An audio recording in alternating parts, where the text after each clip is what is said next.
बिस्मिल्लाहिर्रहमानिर्रहीम। अस्सलाम वालेकुम। Welcome to my channel horror stories 502।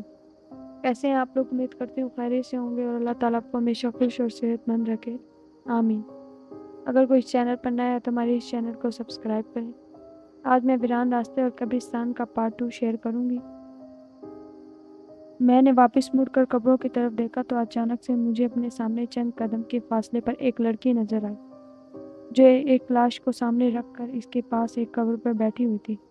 ऐसा लग रहा था कि वो लाश पर झुककर रो रही थी, जिसका चेहरा बालों से ढका हुआ था। पर जैसे ही मैंने इस पर गौर किया तो वो रो नहीं रही थी, बल्कि इस लाश का गोश्त अपने हाथों से नोचकर खा रही थी, जो कि इसके सामने पड़ी थी। लेकिन ये लड़की बिल्कुल वैसी नहीं थी जैसे कि अरफान ने बताया था, क्योंकि ना तो इसका कद इतना लंबा था और ना ही ये किसी दुल्हन के लिबास में मलबूस थी, बल्कि ये एक सफ़ेद से लिबास में मलबूस थी। और थोड़ी ही देर में कि मुझे किसी की गुर्राने की आवाज़ सुनाई दी। मैंने जल्दी से इधर उधर देखा पर कोई ना था, लेकिन फिर मुझे एहसास हुआ कि वो आवाज़ इस लड़की की तरफ से ही आ रही थी। वो जानवरों की तरह इस लाश का गोश्त खाते हुए मुंह से अजीबोगरीब आवाज़ें निकाल रही थी। मैं पूरी तरह से इतना डर गया था कि मैं अपनी जगह से हिल ही नहीं पा रहा था। ऐसा लग रहा था जैसे मेरा पूरा जिस्म बेजान हो चुका था और दिल और दिमाग काम नहीं कर रहा था। इतने में मुझे किसी पीछे से आवाज़ दी। मैंने चूक कर पीछे देखा तो मुझे धुंध में हल्की सी परछाई दिखाई दी, पर वो लेकिन कौन था ये पता नहीं चल रहा था, क्योंकि वो मुझे थोड़ा दूर खड़ा हो गया था क्योंकि वो मुझे थोड़ा दूर खड़ा हुआ था। तभी भारी सी आवाज़ में किसी के हंसने की आवाज़ मुझे सुनाई दी। मुझे इस लड़की की तरफ से आवाज़ आई थी। मैंने फौरन लड़की की तरफ देखा तो वो भी वहाँ नहीं थी, और ना ही वो लाश थी जिसे वो खा रही थी। ये सब कुछ बहुत अजीब लग रहा था, जैसे कि मैं जागते हुए कोई ख्वाब देख रहा हूँ। लेकिन हंसने की आवाज़ वक्के से मेरे आसपास से आ रही थी। ऐसा लग रहा था जैसे कोई मेरे साथ कोई खेल खेल रहा है, जो कि मेरे करीब आके हंसता है, और जैसे ही मैं इसको देखने की कोशिश करता हूँ तो वो कहीं छुप जाता है। मैंने सोचा ये शायद मुझे सिर्फ तंग नहीं करना चाह रहा है। मैं कब्रों के बीच से होता हुआ वापस जाने लगा तो तभी अचानक से किसी ने पीछे से मेरे कंधे पर हाथ रखा। इसी वक्त मुझे लगा कि मेरी तो जैसे जान ही निकल गई। मैंने चूक कर पीछे मुड़कर देखा तो वही लड़की मेरे पीछे खड़ी थी। इस बार मैं इसको देखकर बहुत ज़्यादा डर गया, क्योंकि इसका चेहरा पूरी तरह से जला हुआ था और इसके बाजू आम इंसानों से ज़्यादा लंबे थे। मैं अभी इसको देख ही रहा था कि अचानक किसी ने पीछे से मेरे कान के पास आकर कहा, चले जाओ यहाँ से वरना मरोगे। मैंने जल्दी से पीछे की तरफ देखा पर कोई नज़र नहीं आया, और जैसे ही मैंने वापस लड़की की तरफ मुँह किया तो इस लड़की ने एक जोरदार थप्पड़ मेरे मुंह पर मारा, जिसकी वजह से मेरा सर चकरा गया और वो लड़की ज़ोर ज़ोर से हंसने लगी। इसकी शक्ल पूरी तरह से डरावनी हो चुकी थी। जब इसने अपने बालों को चेहरे से हटाया तो इसके पूरे चेहरे पर आंखें ही आंखें थी। ऐसी डरावनी चीज़ मैंने पहले कभी नहीं देखी थी। मैं अपने गाल को मलता हुआ पीछे हट रहा था, क्योंकि अब मैं समझ गया था कि ये कोई शैतानी चीज़ है और आज ये मुझे नहीं छोड़ने वाली।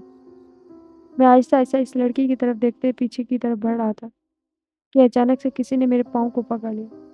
मैंने अपने पाँव की तरफ नज़र मारी पर मुझे कोई नज़र ना आया, पर ऐसा लग रहा था कि कोई मेरी टांगों को दोनों हाथों से बहुत मजबूती से पकड़कर इनसे लिपटा हुआ है, पर वो नज़र नहीं आ रहा था। तभी वो लड़की मेरी तरफ बढ़ने लगी।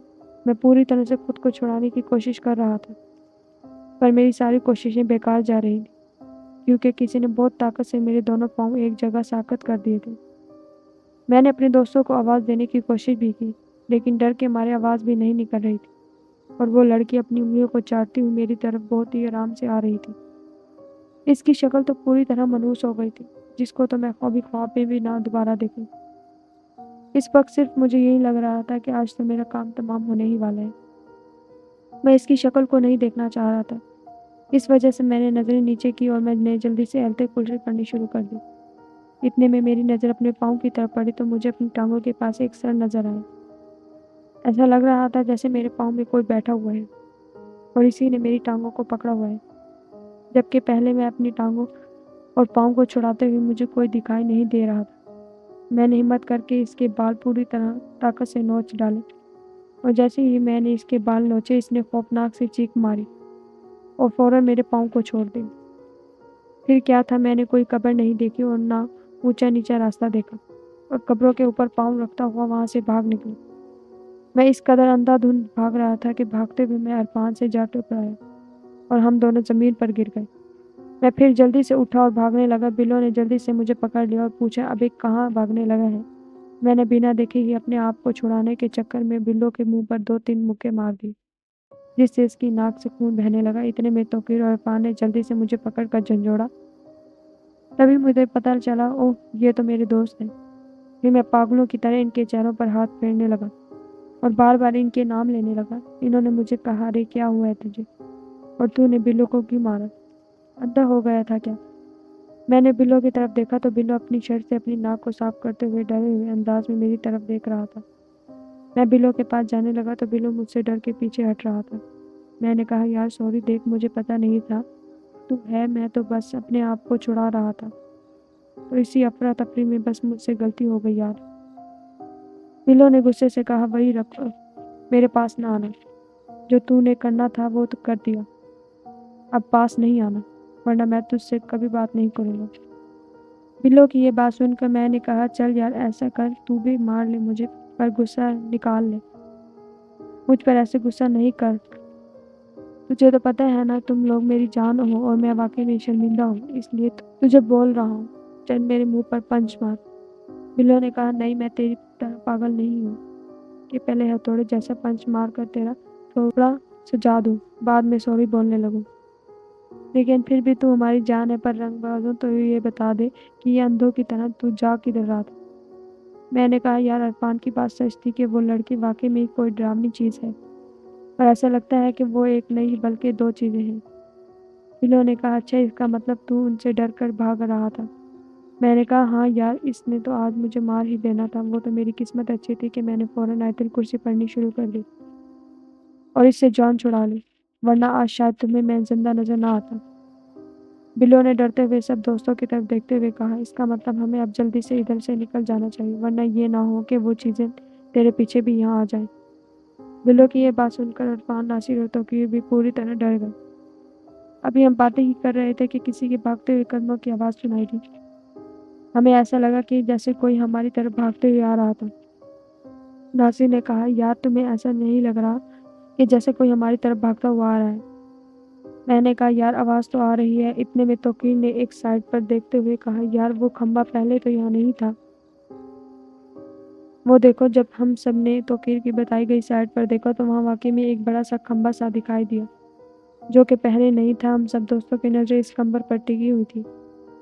میں اس کھمبے کو دیکھتا ہوا تھوڑا آگے چلا گیا تو ایسے لگا کہ وہ کھمبا نہیں بلکہ بنا شاخوں کے کوئی درخت جیسا لگ رہا تھا، جو کہ ہم سے کچھ ہی فاصلے پر تھا، اور دھند کی وجہ سے وہ سب دکھائی نہیں دے رہا تھا۔ اس دوران میرے دوست بھی دور کھڑے اس کھمبے کی طرف دیکھ ہی رہے تھے۔ تبھی میں واپس اپنے دوستوں کی طرف آتے ہوئے ان کو اس درخت کے بارے میں بتانے ہی والا تھا کہ میری نظر اپنے دوستوں کی طرف پڑی تو مجھے کچھ عجیب لگا، کیونکہ مجھے ان کی تعداد میں فرق لگ رہا تھا۔ میں نے دوبارہ اپنی آنکھیں ملتے ہوئے دیکھا تو مجھے ناصر، عرفان، بلو اور توقیر کے ساتھ کوئی اور بھی کھڑا ہوا دکھائی دیا، جو کہ بالکل ان سے ایک قدم پیچھے کھڑا اس کھمبے کی طرف دیکھ رہا تھا۔ میں یہ دیکھ کر حیران ہو رہا تھا کہ 5واں بندہ کون ہے جو ان کے ساتھ کھڑا ہوا ہے، کیونکہ دھند میں دور سے چہرے پہچانے نہیں جا رہے تھے، لیکن تعداد میں واضح 5 لوگ کھڑے نظر آ رہے تھے۔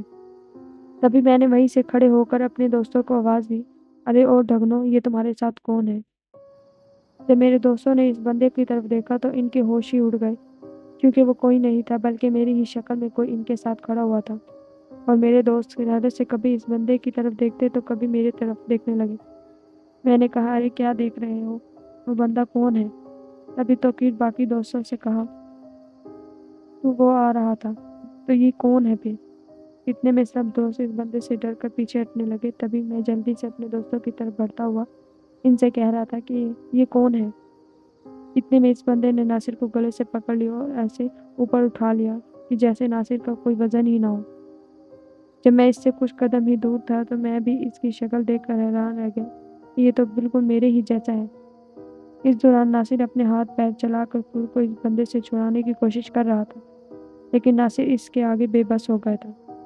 تبھی میں نے جلدی سے بھاگتے ہوئے اس بندے کو دھکا مارا، جس سے وہ بندہ گر گیا اور ناصر بھی اس کی پکڑ سے چھوٹ گیا۔ تبھی توقیر نے جلدی سے ناصر کو اٹھا کر کھڑا کیا۔ اتنے میں اس شیطانی چیز نے शैतानी बंदे ने इरफान को पकड़ना चाहा। बिल्लो ने जल्दी से आगे बढ़कर इस बंदे के मुंह पर थप्पड़ मारने की कोशिश की, तो इसने बिल्लो को पकड़ लिया और इसको जमीन पर लिटाकर इसका गला दबाने लगा। तौकीर ने भी हिम्मत करके इस बंदे का हाथ पकड़ा, बिल्लो की गर्दन से हटाना चाहा, पर वो बिल्लो को छोड़ ही नहीं रहा था। मैंने जल्दी से आगे बढ़कर पूरी ताकत से इस बंदे के मुंह पर लात मारी, तो इसने बिल्लो को छोड़ दिया और मैं इसकी तरफ देखते हुए आराम से पीछे हटने लगा। वो मेरी तरफ गुर्राता हुआ बढ़ रहा था। इसी दौरान मैंने तौकीर को कहा, अरे इधर आओ रंगबाजों, ये तुम्हारा बाप मेरे पीछे पड़ गया है, सारे एक साथ हमला करो इस पर। इतने में बिल्लो ने पता नहीं कहाँ से ईंट उठाई और भागते इसके सर के पीछे दे मारी, और जैसे ही ईंट इसके सर पर लगी तो इसने इतनी खौफनाक आवाज़ निकाली कि हम सब में खौफ की लहर दौड़ गई और वो ज़मीन पर बैठकर अपने सर को पकड़कर चीखने चिल्लाने लगा, जैसे कि इसकी जान ही निकल गई। अभी हम इसकी तरफ देख ही रहे थे कि इतने में इरफान ने वापस धोबी घाट की तरफ भागते हुए कहा, अरे वो देखो, वो क्या है। हमने जब इसकी बताई हुई जगह की तरफ देखा तो वो जैसे हम खंबा या दरख्त समझ रहे थे, वो कोई और ही चीज़ नहीं थी जो हमारी तरफ तेजी से बढ़ती हुई आ रही थी। अब हम बेबस हो चुके थे, क्योंकि इस पांचवें बंदे से लड़ते हुए हमें ज़रा भी डर नहीं लग रहा था, क्योंकि वो हमारी तरह ही नज़र आ रहा था, बल्कि वो सिर्फ एक रंगबाज के अलावा हमें कुछ नहीं लग रहा था। लेकिन वो लंबी सी बलात क्या थी और वो हमें क्या कर देती, हमें नहीं पता था। हमारी तो इसको देखते ही जान निकल रही थी, जबकि वो हमें साफ दिखाई भी नहीं दे रहा था। बस ऐसा लग रहा था जैसे किसी खंबे ने बड़ा सा काले रंग का लिबास पहना हुआ है और वो हमारी तरफ आ रहा है। इरफान डरपोक जरूर था, पर इसने भागते हुए हमें ये समझा दिया था कि अगर हम यहाँ खड़े ही रहे तो मर जाएंगे। इरफान भागता हुआ हमसे काफ़ी दूर निकल गया था। तभी नासिर ने इरफान की तरफ देखते हुए कहा, अरे रुक जाओ डरपोक, कहाँ जा रहे हो। लेकिन इरफान ने किसी की एक नहीं सुनी और वो देखते ही देखते वहाँ से भाग गया। और अभी मैं इरफान की तरफ देखकर वापस पलटा ही था कि इतने में मुझे इस खंबे नुमा चीज़ के पास से कोई चीज़ जानवर की तरफ भागती हुई हमारी तरफ आती हुई दिखाई दी। मैं इसकी तरफ देख ही रहा था कि नासिर, बिल्लो और तोकी मेरे सर की तरफ देखते हुए अचानक मुझसे दूर हटने लगे, और जब मेरी नज़र इन पर पड़ी तो मैंने हैरत से कहा, अरे वहाँ क्यों जा रहे हैं। वो कोई भी चीज़ भागती हुई इधर ही आ रही है। लेकिन ये तीनों दोस्त इस तरह मुझसे दूर हो रहे थे कि जैसे मैं इनके लिए कोई जिन हूँ। और जैसे ही मुझसे कुछ फासले पर गए तो बिल्लो ने डरे हुए अंदाज में अपनी कांपती हुई उंगली मेरे सर की तरफ करते हुए कहा, वो तेरे पीछे है। बिल्लो की ये बात सुनकर जैसे ही मैंने पीछे पलट कर देखा तो पूरे जिस्म में एक वहशत की लहर दौड़ गई। इसी वक्त पूरे जिस्म के रूंगटे खड़े हो गए और डर से मेरी हालत ऐसी हो गई कि मेरी जुबान तक कांपने लगी और मेरी जुबान से कोई अल्फाज भी नहीं निकल रहा था, क्योंकि मेरे पीछे वही कब्रिस्तान वाली लड़की खड़ी हुई थी, जो कि बहुत ही लंबी थी और बहुत ही भयानक शक्ल में झुककर मुझे ही देख रही थी। इसे देखकर मुझे सारा कुछ ही भूल गया जो कि अभी तक हमारे साथ हो चुका था। मैंने इसको देखते ही मैंने फौरन पीछे हटना चाहा, लेकिन मेरी कांपती हुई टांगों ने मेरा साथ नहीं दिया। ऐसा लग रहा था कि जैसे इसने मेरा पूरा जिस्म ही अपने काबू में कर लिया है, क्योंकि इसका काफ़ी सारी आंखों वाला भयानक चेहरा बिल्कुल मेरे चेहरे के पास ही था, और वो वैसे झुककर मुझे देख ही रही थी कि जैसे वो मुझे अपने खूंखार दांतों से चबा जाएगी। अभी मैं बेबस की हालत में इसकी तरफ देख ही रहा था कि इतने में वो जिस बंदे को हमने पीटा था वो अपना हाथ अपने सर के पीछे रखकर चलता हुआ आया और इस लड़की के पास आकर खड़ा हो गया। तभी इस मनहूस लड़की ने इस बंदे के हाथ को पकड़कर इसके सर से हटाया तो इसका सर बुरी तरह फटा हुआ था। इसी लड़की ने अपनी जुबान से बंदे के सर को चाटा और फिर अचानक गुस्से से मेरी तरफ देखते हुए भयानक आवाज़ भी चलाई, और तभी इसने अपने खौफनाक पंजे से मेरा सर पकड़ लिया। इसके नोकीले नाखून मेरे सर में चुभ रहे थे। फिर इसने अपनी गंदी सी काले रंग की जुबान बाहर निकाली। इसी वक्त मैं दिल में अल्लाह से तौबा करते हुए दुआ करने लगा और मैंने अल्लाह से दुआ में कहा, मेरे अल्लाह मुझे आज बचा लो, मैं दोबारा कभी कोई गलती काम नहीं करूँगा, मैं हमेशा अच्छा इंसान बनकर रहूँगा, बस आज मुझे बचा लो। मुझसे आयतुल कुर्सी भी नहीं पढ़ी जा रही थी। ये कहने के बाद मैंने दिल में आयतुल कुर्सी पढ़ने की कोशिश करने लगा। अचानक कहीं से एक बड़ा सा पत्थर आया और इस शैतानी लड़की के मुंह पर लगा, जिससे शायद इसकी आंख फूट गई और वो चिल्लाते हुए अपना हाथ अपनी आंख पर रखकर इधर उधर देखने लगी। मुझे आज भी इसकी वो खौफनाक चीखें याद है। जैसे ही इसने इधर उधर देखना शुरू किया तो मेरा मुंह से फौरन आयतुल कुर्सी आवाज़ें निकलने लगी थी। एक दो और पत्थर आए और वो भी इसके मुंह पर लगे, और इन पत्थरों के लगते ही इसने अपने हाथों से अपना चेहरा छुपा लिया और चीखने लगी। इस दौरान वो जो शैतान बंदा इसके पास खड़ा था, इसकी शक्ल भी भयानक हो गई। اور جیسے ہی اس بندے نے اس لڑکی کو چھونے کی کوشش کی تو اس شیطانی لڑکی نے اس بندے کو دور دھکا دیا، جس سے وہ جا کر دور گر گیا۔ تبھی میں نے آیت الکرسی پڑھتے ہوئے اپنے دوستوں کی طرف دیکھا تو وہ زمین پر سے پتھر اٹھا کر اس منحوس لڑکی کو مار رہے تھے۔ اسی دوران میں آیت الکرسی پڑھتا ہوا اپنے دوستوں کی طرف بھاگا اور میں نے اونچی آواز میں اپنے دوستوں سے کہا، جلدی بھاگو یہاں سے، رکنا مت، جلدی کرو۔ میری یہ بات سن کر ناصر، بلو اور توقیر کلمہ پڑھتے ہوئے ایسے وہاں سے بھاگے کہ ہم نے مڑ کر دوبارہ پیچھے نہیں دیکھا کہ وہ چیزیں ہمارے پیچھے کہاں تک آئیں اور کہاں نہیں، لیکن ہم ایسے بھاگ رہے تھے کہ اپنے گھر میں بھی بھاگ کر داخل ہوئے، اور جیسے ہی ہم گھر پہنچے تو ہمیں ایسا بخار چڑھا کہ 5 دن تک ہم میں سے کچھ لوگوں کو صحیح سے ہوش بھی نہیں آیا، جس میں سے میں، بلو اور ناصر سرپرست تھے، باقی تو جلدی ہی ٹھیک ہو گئے تھے۔ 6 دن جا کر ہماری طبیعت ٹھیک ہوئی، اور 7ویں دن جب ہم لوگ اکٹھے ہوئے تو بلو نے کہا، سنا بھائی رنگ باز، اب کیسا محسوس ہو رہا ہے؟ میں نے کہا، یار سب کچھ ٹھیک ہے، پر میرے گال پر تھوڑی تھوڑی جلن سی ہو رہی ہے۔ بلو نے کہا، ابے تجھے تو اس پاگل کے بچے نے مارا ہی نہ تھا، تو پھر تیرے گال پر کیا ہوا ہے؟ میں نے کہا، یار مجھے اس رنگ باز نے نہیں مارا، بلکہ اس چڑیل کی بچی نے تھپڑ مارا تھا، جس کو میں شہزادی سمجھ کر میں قبروں کے پاس ملنے گیا تھا۔ ناصر نے کہا، پر وہ شہزادی کیسی تھی؟ تو نے یہ تو بتایا نہیں تھا۔ میں نے اپنی گال پر ہاتھ پھیرتے ہوئے کہا، ابے کمینے، اب تجھے میں کیا بتاؤں؟ وہ شہزادی کم اور پروان زیادہ تھی، سالی کا ہاتھ بہت بھاری تھا، مجھے تو رات میں سورج نظر آنے لگا تھا۔ توقیر نے کہا، چل کوئی بات نہیں، تو اس کے تھپڑ کو پیار کی نشانی سمجھ لے۔ توقیر کی یہ بات سن کر ہم سب خوب ہنس پڑے۔ اتنے میں عرفان نے کہا، یار کاش ہم اس آدمی کی بات مان لیتے۔ بلو نے کہا، ہاں یار وہ بیچارہ صحیح کہہ رہا تھا، اور ہم اس کو ہی ٹوکنے کے چکر میں پڑے ہوئے تھے۔ توقیر نے کہا، یار یہ بہت بڑا سبق تھا ہمارے لیے کہ جب بھی کوئی بڑا کسی قسم کا کوئی رسک لینے سے منع کر دے تو ہمیں اس کی بات مان لینی چاہیے، کیونکہ وہ ہمارے لیے بہتر ہی سوچ رہا ہوتا ہے۔ بلو نے کہا، یار بات 100% درست ہے، لیکن ذرا سوچو اگر ہم وہاں نہیں جاتے تو ہمارے اس دھیمی رنگ باز کو اس شہزادی کے پیار کی نشانی کیسے ملتی؟ یہ کہتے ہوئے بلو اپنی گال پر ہاتھ لگا کر میری طرف دیکھ رہا تھا۔ بلو کی بات پر ہم سب پھر سے زور زور سے ہنسنے لگے۔ اللہ تعالیٰ آپ سب کو اور آپ کے تمام گھر والوں کو ہمیشہ سلامت رکھے، آمین ثم آمین یا رب العالمین۔ مزید اچھی کہانی سننے کے لیے ہمارے چینل کو سبسکرائب کریں۔ تب تک کے لیے شکریہ، خدا حافظ۔